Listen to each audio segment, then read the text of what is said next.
Hoy nos toca aprender la entrada de datos del usuario hacia nuestro código. Y para esto necesitamos aprender 3 cosas y una de ellas es cómo importar herramientas o módulos. En esta ocasión vamos a utilizar el módulo IO de la librería estándar de Rust.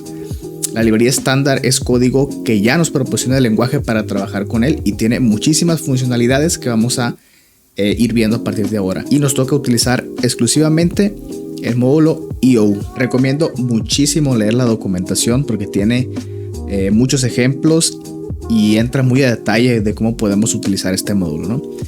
Pero vamos a ir nosotros rápidamente a Visual Studio Code. Vamos a limpiar por acá. Code. Para los que quieran tener la terminal esta que estoy usando yo y poder tener el mismo tema que estoy utilizando, voy a dejar en el primer comentario el link para que se la descarguen. Lo primero es, vamos a aprender a traer módulos. En Rust se utiliza la palabra reservada use para poder importar módulos. Entonces, use queremos utilizar el módulo, en este caso std de estándar. Ahí le estamos diciendo que queremos traer la librería estándar. Ponemos 2 puntos, esto es sintaxis de Rust, y queremos traer específicamente la función IO, ¿vale? Punto y coma. Y con eso ya podemos trabajar con el módulo IO o in-out o entrada-salida, ¿no? Esa es la primera cosa que tenemos que saber. La segunda es que tenemos que declarar o tenemos que saber crear strings vacíos, que es la forma como en la que vamos a poner una hoja en blanco donde vamos a dejar que el usuario escriba los datos que nos va a proporcionar, ¿no? Y vamos a utilizar una variable, vamos a poner text. Y ojo con esta sintaxis, no la hemos visto. De momento hay que quedarnos con que esta línea de código es para crear un string vacío y ya está. Entonces string punto, 2 puntos, new. Vale, aquí estamos creando un string vacío a la variable text. Estamos asignando un string vacío, ¿no? Asignamos un string vacío. Faltó el comentario acá. Le vamos a poner, estamos trayendo la función IO de la librería estándar.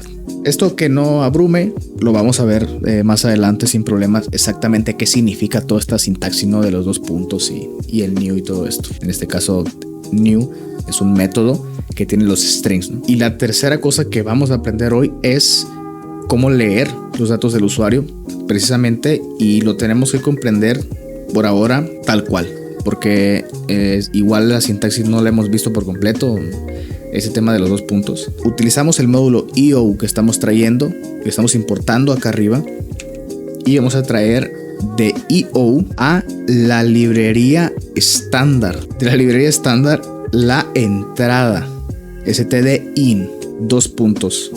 Y de estándar in queremos utilizar la función readLine para leer una línea. Y adentro del readLine vamos a poner una referencia mutable, ¿vale? Esto lo vamos a dejar así, como digo.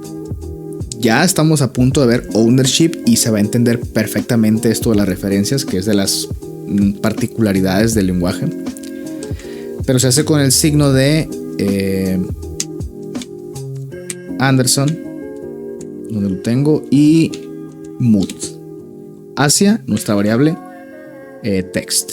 Entonces lo que va a hacer esta línea acá es que va a esperar a que el usuario nos dé una entrada de datos, ¿no? Es lo que va a hacer, se va a quedar esperando la terminal cuando nosotros corramos esto. Vamos a verificarlo. Nos tenemos que mover hacia nuestro 10 entrada de datos y vamos a hacer un rostc de io.rs. Vale, no es esto. Aquí realmente nos faltó un punto. Vamos a volver a hacer rostc.rs.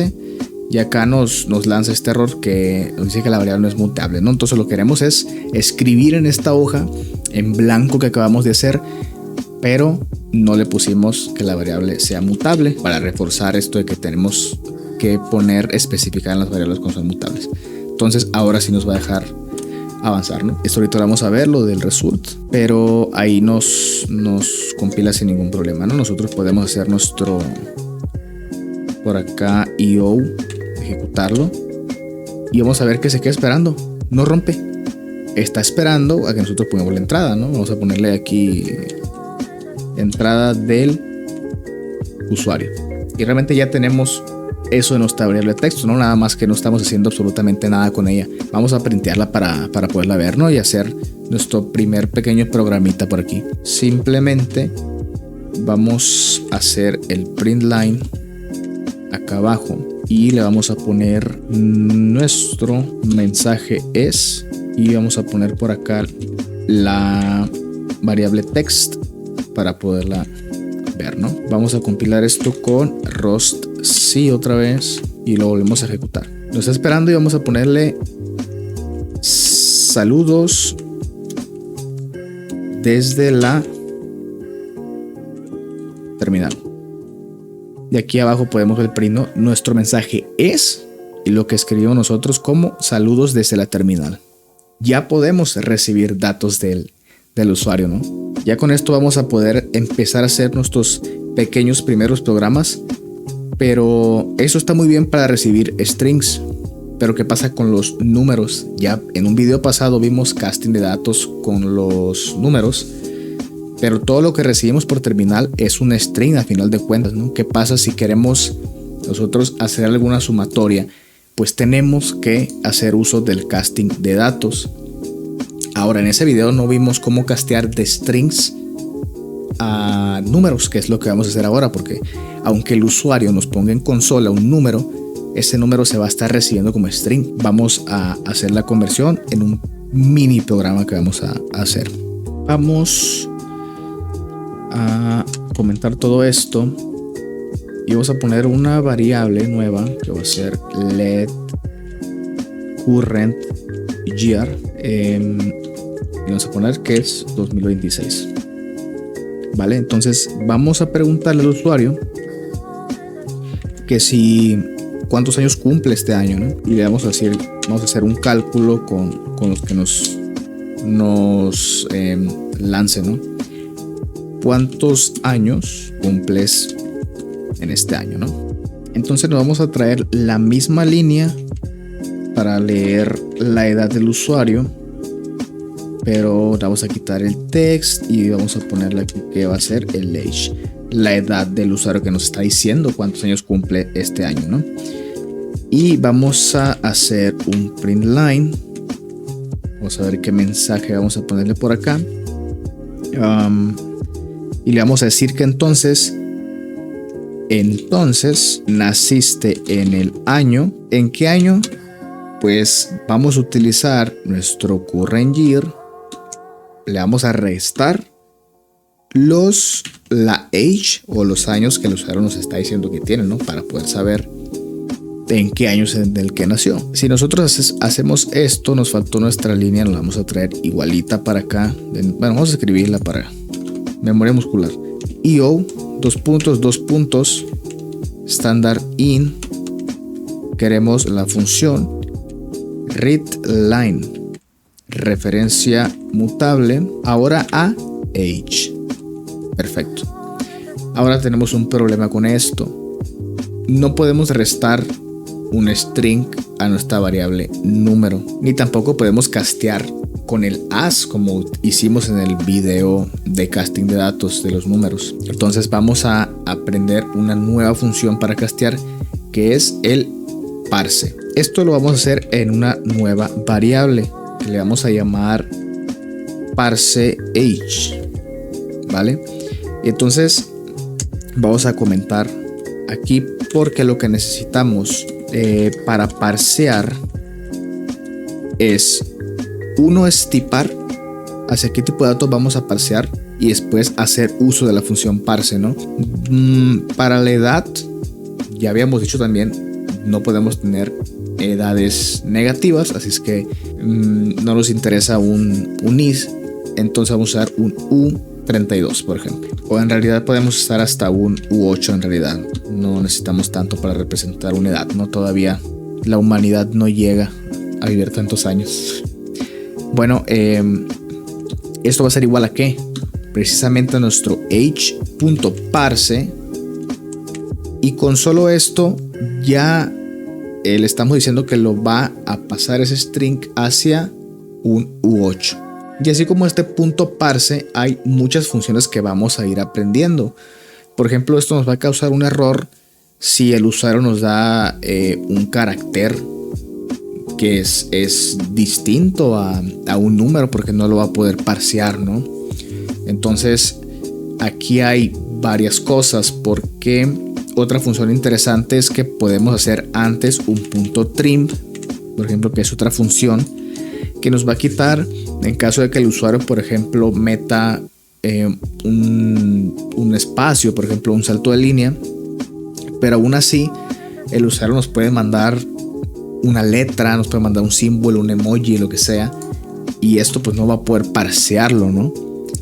Entonces aquí viene una de las características que no es exclusiva de Rust, sino que esto es más de programación funcional, y hay muchas características que Rust toma del paradigma funcional y de lenguajes como Haskell, que es el result pattern, que más adelante vamos a hacer un curso de patrones, que no sé exactamente si ya sea el result pattern reconocido como un patrón de diseño, pero me gustaría por lo menos explicarlo de manera muy simple para que se pueda entender la siguiente función que necesitamos utilizar para que esto pueda funcionar correctamente, porque nos va a causar un error. Vamos a compilarlo rápidamente para ver que esto tiene que ver con el result que mencionábamos hace unos momentos. Vamos a hacer un rossi de io.rs, y aquí ya nos está regañando el compilador, ¿no? Porque realmente aquí ya no vamos a usar el age, nos está diciendo precisamente lo de que hey, estás tratando de restar un string, ¿no? Aquí lo que tenemos que usar es nuestra fecha parseada, que es el parse age. Vale, vamos de nuevo, y ahora sí aquí vemos otra vez lo del result, ¿no? Y es que realmente cuando utilizamos el parse no tenemos el valor como tal. Puede regresar el valor o nos puede regresar un error. Entonces esto normalmente lo tendríamos que validar con un if si es un número y tal y cual. Pero el patrón resultado o result pattern nos obliga de alguna manera a que el programador se haga responsable del manejo de los errores, ¿no? No podemos continuar desarrollando si no lo hacemos. Entonces lo que nos regresa es este tipo result, que puede ser un error o podemos tener un valor.